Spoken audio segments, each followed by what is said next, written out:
皆さん、また来てくださってありがとうございます。こちらはマンハッタン、ニューヨーク、金曜日の午後です。ということでね、本当はね、昨日あげようと思ってたんですけど、本当にカマラ劇場、茶番劇がもうすごいんですよ。でね、もう、アメリカのサッチャーだみたいな感じで、またね、始まってるんですね、茶番が。これね、アメリカにいますとですね、バイデンの時と一緒なんですよ。もうボケボケのデロデロのじいちゃんをずっとシャープだ、すごい、彼はすごい、誰もついていけないっていうのをずっと3年やってきて、ある時突然、ひょっとしてアルツじゃねみたいな、いや、3年間ずっとこれじゃん的な感じだったんですね。アメリカに住んでるものとしては。これね、カマラも今回同じなんですよ。またこれやんのっていう感じで、今までのね、カマラ BP のあまりにもひどいっていう CNN、NBC、ABC、これ全局、全メディアがずっとこれやってたんですね、カマラが足引っ張ってる的なことをやってたのに、急にサチ扱いだから、これぜひ皆さんに見ていただきたいと思って、こんな昔のビデオが出回っております。ということで、どうぞ。あと後半戦は、トランプさんのエピソードトーク、さすがのトランプさんの実績を見てください。どうぞ。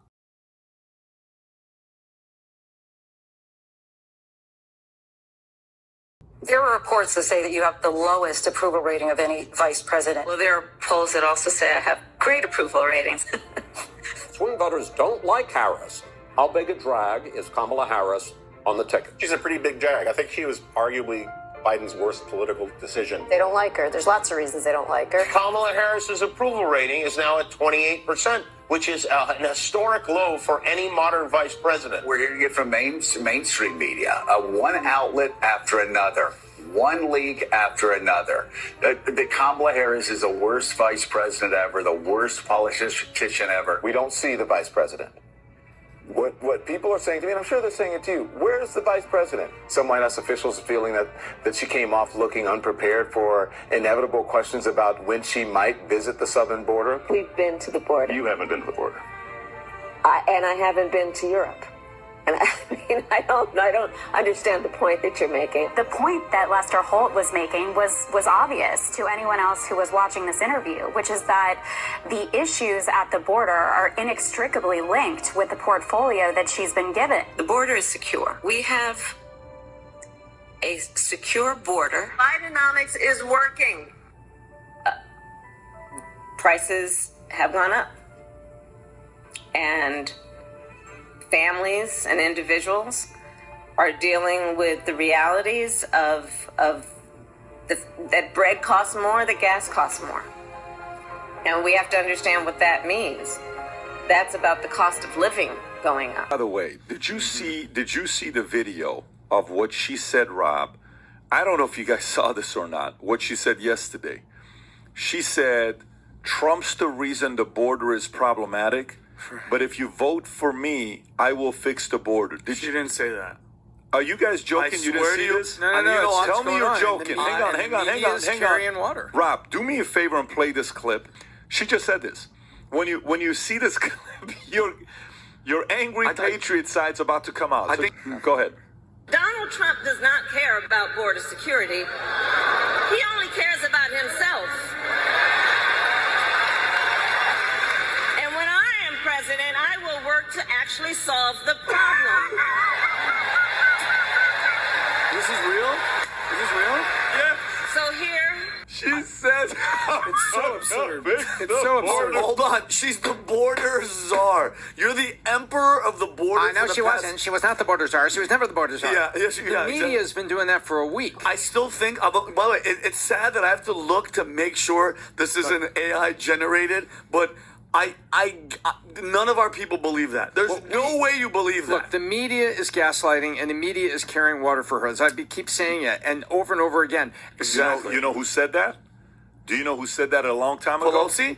Rob, I want you to pull this up. Was it the Schmear? No. Let him go. I'm going to show you. Accuse the other side of that which you are guilty. Joseph Goebbels Nazi propaganda minister. Oh boy! Well, so they, Yeah, great playbook.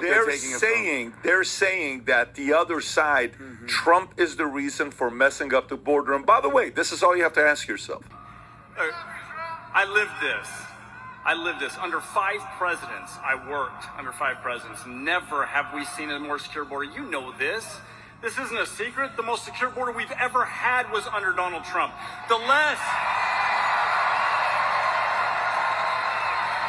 We had fewer drug overdoses under Donald Trump. We had fewer criminal aliens under Donald Trump. Like he said in 2019, 0 known terrorists. That number has jumped up more than 100% under Joe Biden. 100%. This was amazing. It was all about policy. October 7th, 2016, we did a press conference with Donald Trump. October 7th, 2016, because it was about policy. That's what it's about. If we have proper policy, we can secure the border and we can keep your children, your grandchildren, your great-grandchildren safe. He can do that. He can do it. They refuse. Kamala Harris knows what she needs to do. I was there. I gave her all of the policies that she needed. All of them. And she refused to implement them. She does not care about you. She does not care about the safety of this country. He does. This is the man for the presidency. I'll give you my favorite President Trump story. This is my #1 favorite of all time. When we were negotiating with the Taliban while President Trump was still the president, President Trump wanted to get out of Afghanistan, but he wanted a conditions-based withdrawal. Meaning that you do what we tell you to do, and then we will start pulling troops back slowly as long as you abide by our rules. It's President Trump and Mike Pompeo, and they are talking to Taliban leadership in the room, and they had one translator in the room. President Trump looked at the Taliban leader and said this: I want to leave Afghanistan, but it's going to be a conditions-based withdrawal. And translator translated.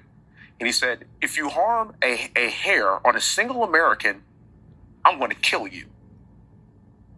And the translator goes, and Trump goes, tell him Yes. tell him what I said. Reached in his pocket, pulled out a satellite photo of the leader of the Taliban's home and handed it to him. Shut up. Got up and walked out the room.